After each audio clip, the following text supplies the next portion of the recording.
একটি মাত্র লাইট, যেটি কিনা সুইচ পরিবর্তনের সঙ্গে সঙ্গেই গিরগিটির মতন রং বদলায়। 7টি কালার এবং 2টি মোডে এটি চলতে পারে। এই এলইডি সার্কিটটি আমি লোকাল মার্কেট থেকে মাত্র 35 টাকা দিয়ে কিনেছিলাম।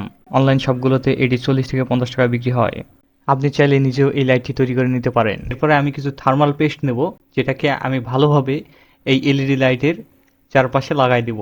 এর কারণ হচ্ছে হিট যত ভালো স্প্রেড হবে তত ভালো আমাদের এলইডি সার্কিটটি ভালো থাকবে। এরপরে আমাদের যে কালার এলইডি লাইটটি রয়েছে সেটিকে আমরা এখানে কানেক্ট করে দেব। অতিরিক্ত তারকে কেটে বাদ দিব। এরপর সোল্ডারিং আয়রন দিয়ে ভালো করে সোল্ডার করে নেব। গত একটা ভিডিওতে দেখিয়েছিলাম যে ডিসপ্লেতে কিভাবে RGB 3টি কালার মিলে একটি সাদা আলো তৈরি করে, ঠিক সেম ভাবে এটা কাজ করতেছে।